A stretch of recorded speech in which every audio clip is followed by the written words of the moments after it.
दुनिया भर से भारत को समर्थन मिला है। दुनिया का समर्थन तो मिला, दुनिया के देशों का समर्थन मिला, माननीय है, लेकिन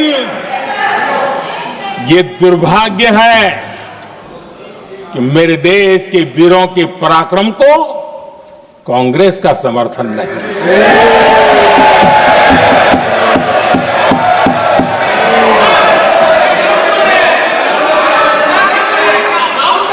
22 अप्रैल के बाद 22 अप्रैल के आतंकी हमले के बाद 3-4 दिन में ही ये उछल रहे थे और कहना शुरू कर दिया, कहां गई 56 इंच की छाती, कहां खो गया मोदी,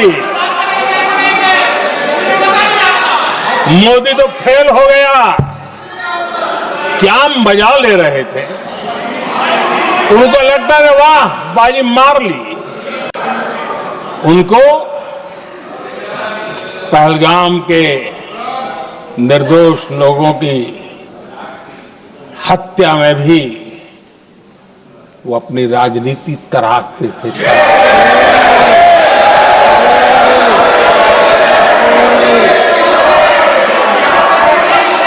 अपनी स्वार्थी राजनीति के लिए मुझ पर निशाना साध रहे थे,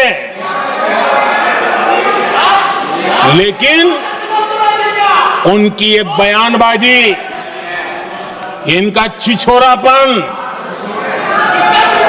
देश के सुरक्षा बलों का मनोबल गिरा रहा था। माननीय नहीं, माननीय प्रतिपक्ष के नेता, एक मिनट, प्रतिपक्ष के नेता आपकी बात सबने ध्यान से सुनी।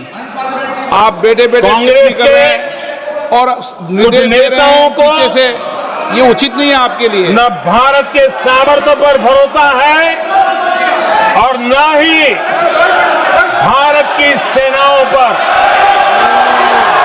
इसलिए वो लगातार ऑपरेशन सिंदूर पर सवाल उठा रहे हैं। ऐसा करके आप लोग मीडिया में हेडलाइंस तो ले सकते हैं, लेकिन देशवासियों के दिलों में जगह नहीं बना सकते।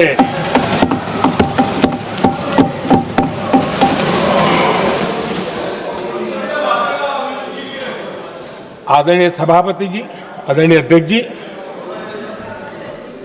10 मई को भारत ने ऑपरेशन सिंदूर के तहत हो रहे एक्शन को रोकने की घोषणा की।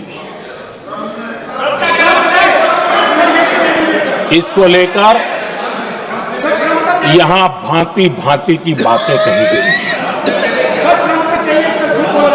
ये वही प्रोपेगेंडा है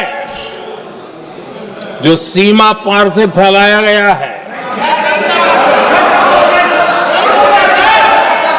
कुछ लोग सेना द्वारा दिए गए तथ्यों की जगह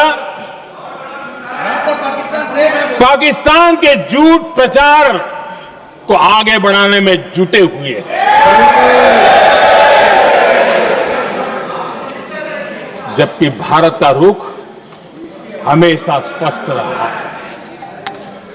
आदरणीय अध्यक्ष जी, कुछ चीजें मैं जरा स्मरण भी कराना चाहता हूं। जब सर्जिकल स्ट्राइक हुआ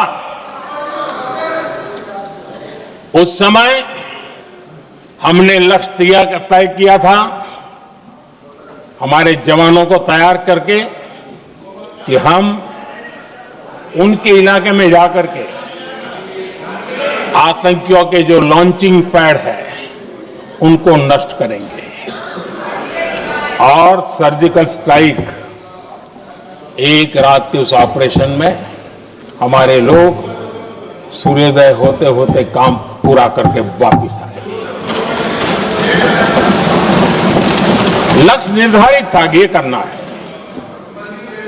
जब बालाकोट एयर स्ट्राइक किया तो हमारा लक्ष्य तय था कि आतंकियों के जो ट्रेनिंग सेंटर्स है इस बार हम उसको तबाह करेंगे और हमने वो भी करके दिखाया।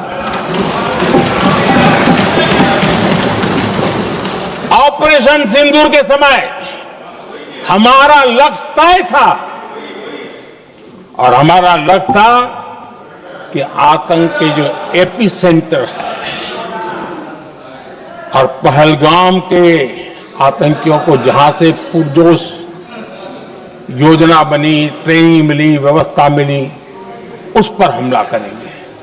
हमने उनके नाभि पर हमला कर दिया।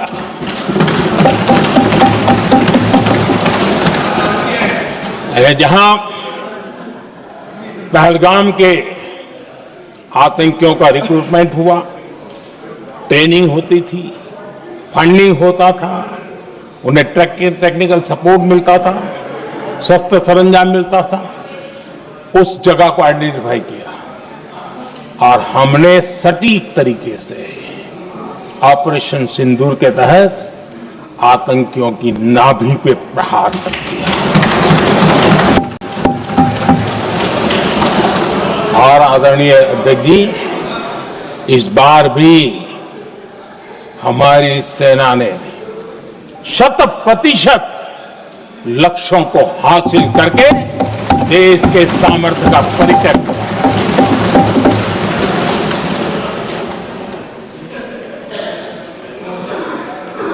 कुछ लोग जानबूझ करके कुछ चीजें भूलने में इंटरेस्टेड होते हैं।